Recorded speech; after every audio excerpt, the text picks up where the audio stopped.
안녕하세요. 오늘도 고엽제 피해자와 국가유공자 유족, 그리고 그 가족분들을 위해 꼭 필요한 정보를 전해드립니다. 오늘은 의료보험 1종, 만성질환을 가지고 계신 분이라면 의료급여 혜택이 가능하다라는 주제를 말씀드리겠습니다. 국가유공자 유족은 보훈병원과 위탁병원에서 진료비 감면 혜택을 받을 수 있습니다. 진찰, 검사, 수술, 입원 치료까지 대부분의 진료 항목에서 감면을 받을 수 있으며 약제비와 검사비도 포함됩니다. 이것은 나라를 위해 헌신한 분들의 가족이 최소한의 의료 지원을 보장받을 수 있도록 마련된 제도입니다. 하지만 현실은 조금 복잡합니다. 소득 기준을 충족하지 못하면 의료급여 지원이 제한되기 때문에 실제로 도움이 필요한 유족들이 제도에서 배제되는 경우가 있습니다. 단순히 재산이나 소득이 조금 높다는 이유로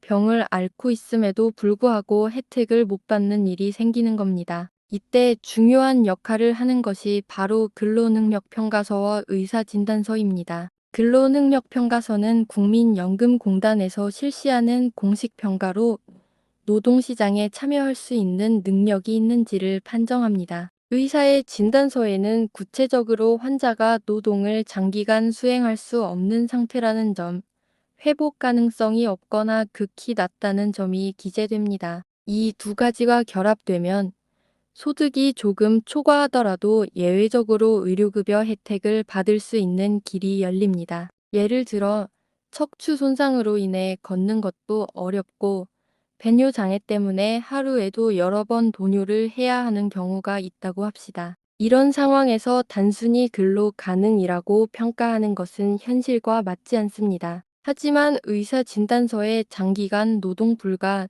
지속적 의료적 도움이 필요라는 소견이 담겨 있고 근로능력 평가에서 이를 반영해 근로능력 상실로 판정한다면 의료급여 수급 자격은 충분히 인정될 수 있습니다. 고엽제 2세 피해자도 상황은 같습니다. 고엽제 환자지원법에 따라 진료비 지원이 기본적으로 제공되지만 기초생활보장의료급여는 일반 국민과 동일한 기준으로 심사됩니다. 따라서 소득과 재산 기준을 충족하지 못하면 바로 탈락될 수 있습니다. 그러나 고엽제 2세 환자들에게 흔히 나타나는 선천성 기형, 희귀질환, 만성질환 등은 근로능력 상실을 강하게 뒷받침하는 요소입니다. 실제로 고엽제 2세 피해자 중에는 선천적인 척추기형, 하지 근력 약화, 배뇨장애 또는 발달지연 등으로 정상적인 노동이 불가능한 경우가 많습니다. 이런 사례에서 근로능력평가서와 진단서를 제출하면 비록 소득 기준을 약간 넘더라도 의료급여 수급 자격이 예외적으로 인정됩니다. 다시 말해 단순히 숫자만으로 사람의 삶을 평가하지 않고 실제 건강 상태와 생활 가능성을 반영하겠다는 취지입니다.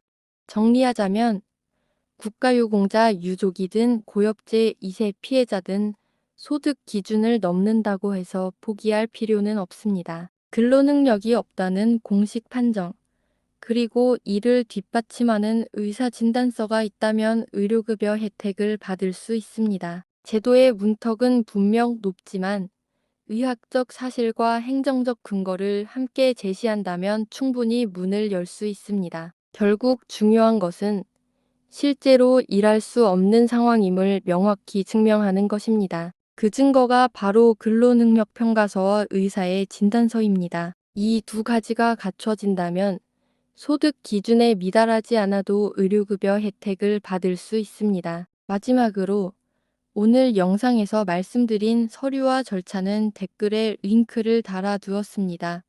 필요하신 분들은 바로 출력해서 활용하시면 됩니다. 제 영상이 도움이 되셨다면 구독과 좋아요, 알림 설정 꼭 부탁드립니다. 국가보훈부 업무는 무엇보다 소식이 빠른 것이 중요합니다. 소급 적용은 신청 시점에 따라 달라지기 때문에 하루라도 빨리 신청하셔야 더 유리합니다. 그러니 알람 설정을 전체로 변경해 두시면 제가 앞으로도 좋은 소식을 남들보다 빠르게 많이 알려드리겠습니다.